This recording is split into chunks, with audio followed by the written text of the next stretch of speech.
So if you haven't already sussed it by the title, this is the first post in what will be a two-parter on sound deadening my camper van floor.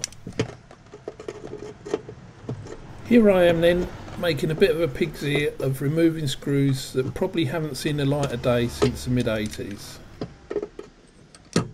Have to admit that despite a tiny bit of surface rust around the screw hole, none of the puncture holes had actually rotted out. Which really surprised me, to be honest.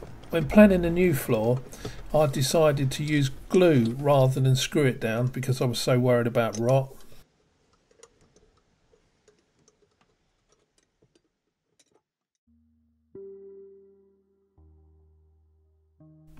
Now, I'll be the first to admit I'm not necessarily offering anything new to those who've already used the other great YouTube posts on here to sound deaden their campers, and that's fine. Feel free to skip this vid then.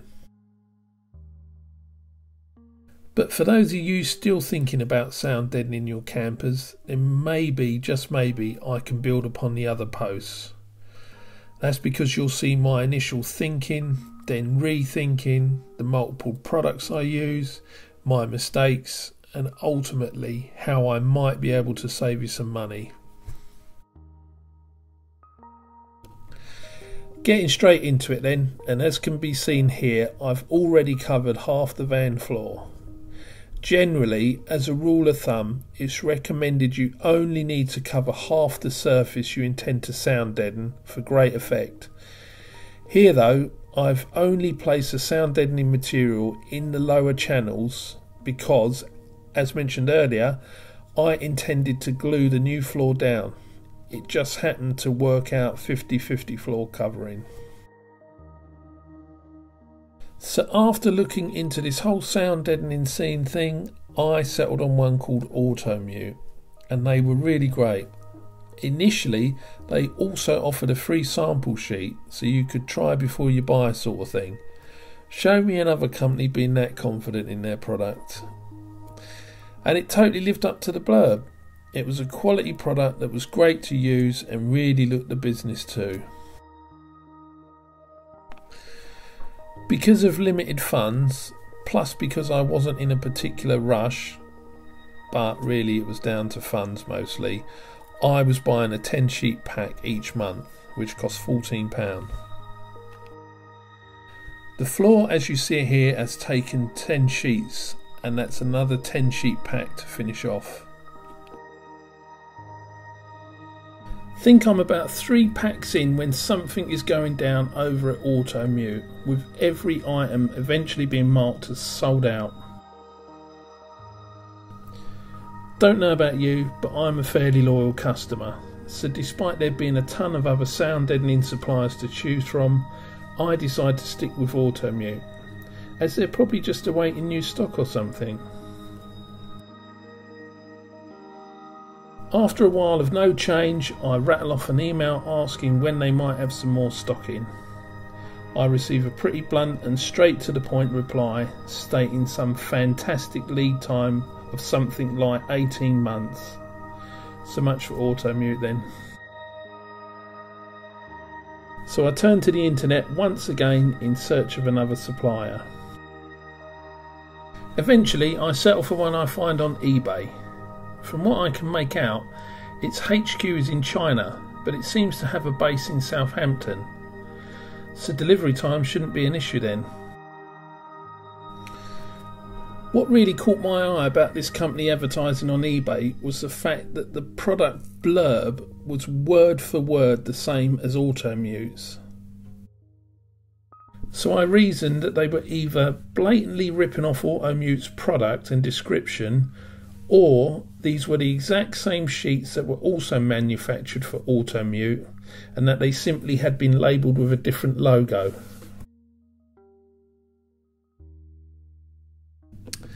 Anyway, just a click later and I've ordered what is described in the item description as a premium 40 sheet pack of 2.2mm thick 187 by 265mm sheets, with the whole pack weighing in at 8 kilograms.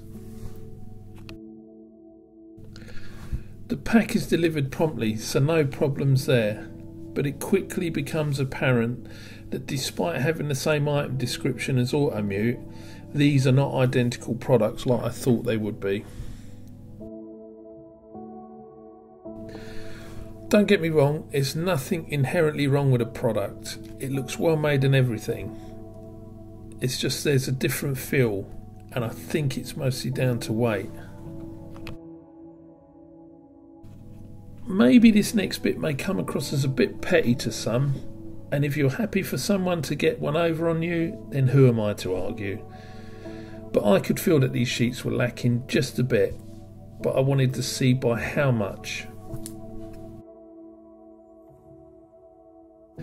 Now, I know that each sheet can't be exactly to weight, and that there needs to be a plus or minus percentage allowed for each sheet when manufactured, whatever that may be.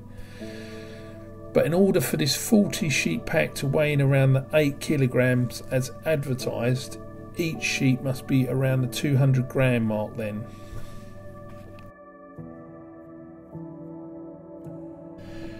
As you can clearly see here though, each sheet is more closer to 180 grams than 200. Add up all that missing weight then, and you're missing almost 4.5 sheets of weight. Not having that, thankfully the company is very easy to deal with, even if there is a little bit lost in translation, as I'm sure it's the base in China I'm negotiating a partial refund with. But I have to hand it to them, their customer service is spot on, and they agreed to reimburse me the equivalent of 5 sheets. So somewhere about this point I've had a change of mind. Although I can see how the need to only cover half the area you intend to deaden makes sense for body panels, doors, etc., fully covering the floor area, especially up and over the engine, just seems like the sensible thing to do in an older vehicle like this. Taking the vehicle out for a test run with half the floor covered has proved to make a notable difference, but I bet it'll be much better fully covered. So that's the route I take next.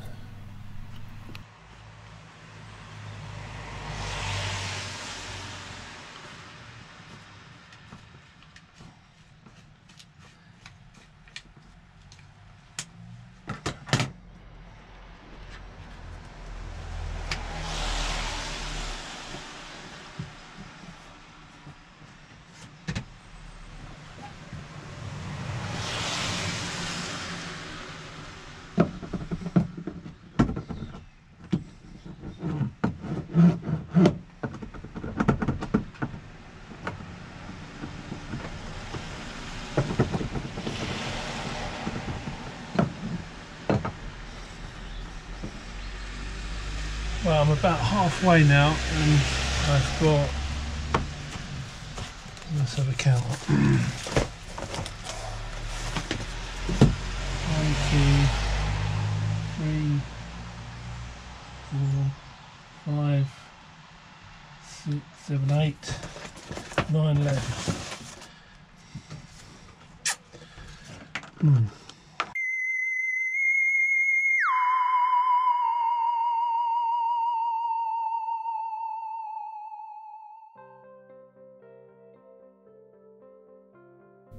With hindsight, and if I'd ignored the popular 50-50 covering advice right at the start when it came to the floor, then I'd have measured the area properly and have bought one of these rolls sooner, saving myself money.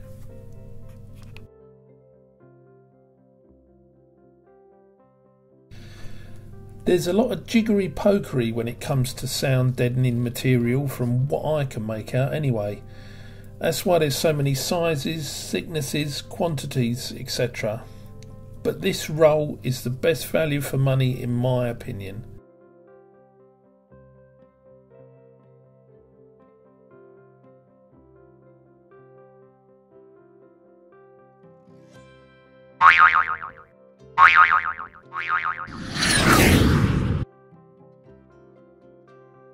Tale of the tape then.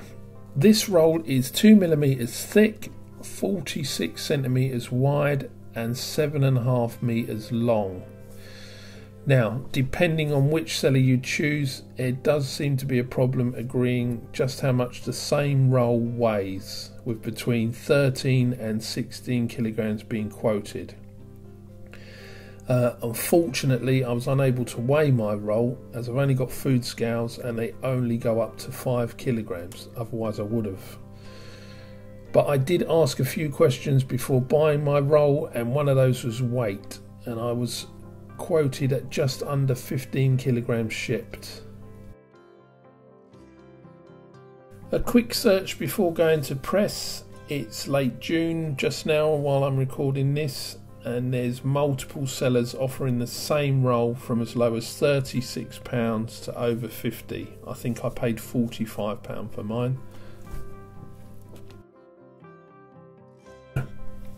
Now, just to give you some idea of the area this roll will cover, I've worked out some dimensions based on my own camper van. Yeah, I know, something I should have done from the very beginning. Now, these are rough measurements and I recommend you do your own calculations. So this 7.5 metre long by 46 centimetre wide roll will cover just under 3.5 square metres. The floor area just inside the sliding door is 1 metre 6 by 1 metre 6, which works out to just over 2.5 square metres. So this roll will cover that area comfortably, leaving some over for which you could use for the panels, etc. However, if you want to cover the whole of the floor like I did, so up and over the engine area as well, then you're looking at just under 4.5 square metres. So you'd either need to buy another roll or some additional sheets, your call.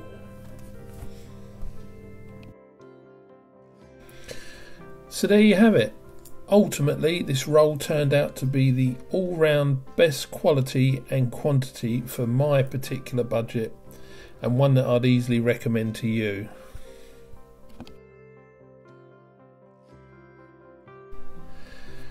In putting this camper together, I would like to support British companies wherever reasonably possible. But unfortunately, despite trying and emailing inquiries, I was unsuccessful in finding a company where the sound deadening product could truly be described as being made in the UK.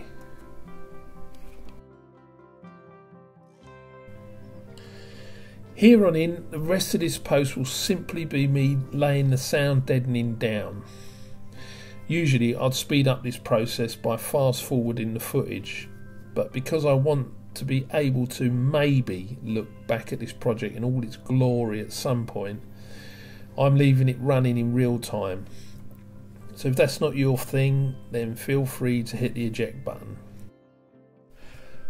But for those of you wishing to see me finish completely covering this section of flooring, as I should have done from the start, then watch on. I should explain that you'll see me using spray adhesive to glue down a small strip just where the floor meets the battery boxes behind the driver and passenger seats. This is simply because I have a very small amount of water that enters the van when it rains, and I haven't been able to suss out where it's getting in. But because the van is pointing down on a slope, which is my drive, the water collects and runs along here and over to the sliding door. So until I can solve that mystery, I've glued down this strip to stop the water lifting them.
you.